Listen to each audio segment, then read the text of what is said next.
Hello, welcome to this video.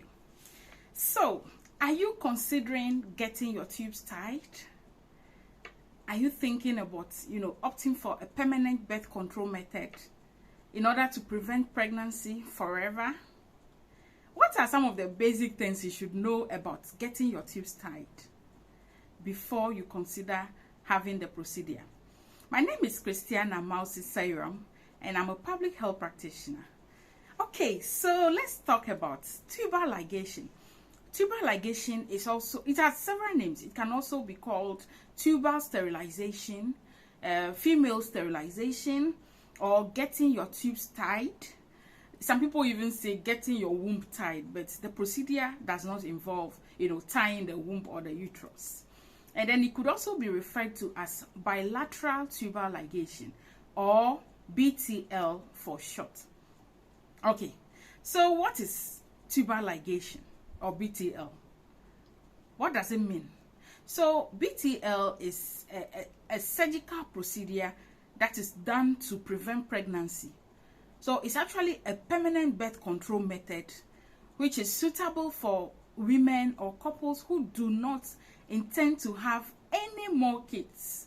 So that is why, because it's a permanent method, reversal is difficult. These days there are surgeries that could reverse it, but they're expensive and success rate is very low.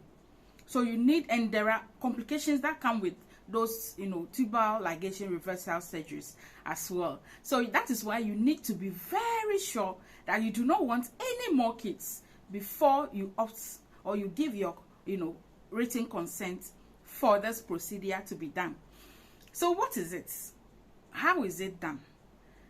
Well, during tubal ligation, the fallopian tubes are tied, they are cut, tied, or blocked in order to prevent pregnancy. So let's use this picture to help us understand, easily. So this picture is showing the internal female reproductive structure, part of it, yes. So we have the womb or the uterus here. We have part of the vagina also showing. We have the two ovaries. We have the two fallopian tubes. And these are the tubes that connect the inside of the womb to the ovaries. So we have two fallopian tubes, left and right fallopian tubes. So the procedure involves cutting or, tying the tubes or blocking the tubes in order to prevent pregnancy. And this is also showing the various methods that could be used during the surgery in order to block the fallopian tubes. A band could be used, or it could be clipped. The tube could be clipped. It could be tied at both sides and cut in the middle to disconnect the tube. It could also be, cut and bent using heat, or it could be cauterized.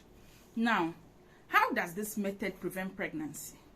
So, usually or normally, the ovaries produce the egg. So when you are ovulating, the egg leaves the ovary and enter the fallopian tube, waiting for any sperm to pass through the vagina, through the cervix, through the womb, and come and fertilize it. So when the tube is cut, or if you do BTL, what happens is that the egg cannot travel through the tube again. And the sperms can also not swim up the tube to reach the egg. There is that disconnection. So the egg and the sperm can no longer meet in order to cause pregnancy. So in a simple term, that is how BTL prevents pregnancy. So when can BTL be done? When can BTL be done? Or when can tubal ligation be done? It can be done at any time. Anytime a woman decides she wants to get her tubes tied, she can go in for the procedure. It could also be done right after your childbirth, your vaginal delivery or cesarean section. It could be done if you are going to have an elective surgery or cesarean section and you intend to get your tubes tied. It's important to inform your doctor or your healthcare provider in advance so that you sign the consent form for it, so that during the CS the tubes will be tied along the delivery. After taking the baby out, the tubes will also be tied. Okay, So what do you expect during this procedure?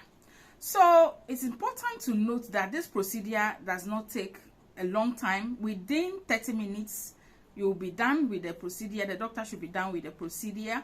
And the procedure, you will be done under anesthesia. So you will be put, you'll be given anesthesia. Either it could be a general anesthesia where you are put to sleep or before the surgery, or it could be done under spinal anesthesia where you are awake, but the anesthesia prevents you from feeling pain or pain during the procedure. So basically you will not feel pain during the procedure.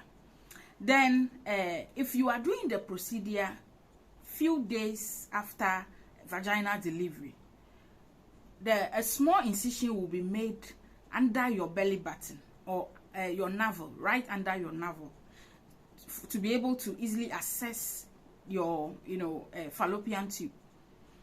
Because you just had a baby few days ago, the uterus has not returned. It's supposed to shrink back to its position, but because you just had a baby, the uterus is still big, so it can be accessed right under your navel or your belly button. So the doctor just needs to make a small incision there, and that is referred to as a mini laparotomy. The method that is used is a mini lap or mini laparotomy to get your tubes tight. And then if you are doing the surgery after during any other abdominal surgery such as cesarean section, that one is even easier, because the incision that was made to deliver the baby, the doctor will still use the same incision to get your tubes tight. So that one is even easier. And then if you've had babies for years and then suddenly you have decided that you do not want any more kids, this is the time you want to go, by which time your uterus has returned back to its normal position in the pelvic region. So it has shrunk. So in this case, 2 small incisions will be made right above your pelvic bone. That's the area where the CS incision is usually made. Yeah, so 2 small incisions will be made left and right, on the left and the right, to tie the left fallopian tube and the right fallopian tube. And it's also a very easy procedure. So let's talk about the recovery time. I'm sure you are wondering how long it will take to recover from this surgery. So it depends on your health status and also on the method that was used to do the surgery. If you had a I didn't mention this, we also have the laparoscopic method of doing the tubal ligation, and this is common in the well-developed countries or some well-developed health facilities. This one, it involves using inserting a camera and surgical tools through a small incision in the abdomen to reach your fallopian tubes and then get them cauterized to block them off. So this one, recovery is even faster. Within 2 to 5 days, you are okay to resume normal activities. But if you had mini laparotomy, which involves the tiny incision under your belly button after having your vaginal delivery, or if you had 2 incisions done right above your pubic bone where the CS is done, that one, recovery will take up to 3 weeks, 1 to 3 weeks before you are fully recovered.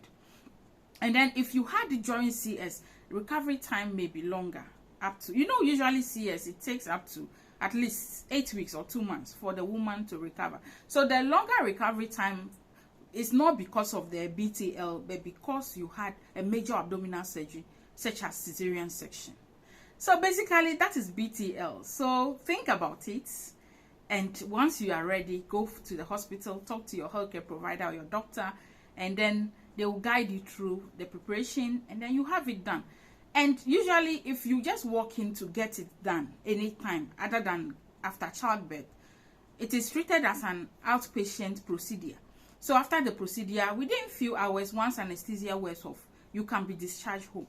So yeah, that is BTL for you. So please share and watch out for more videos on the myths, those videos, whether you can get pregnant after BTL, whether you still have your menses and so forth. So thank you and bye.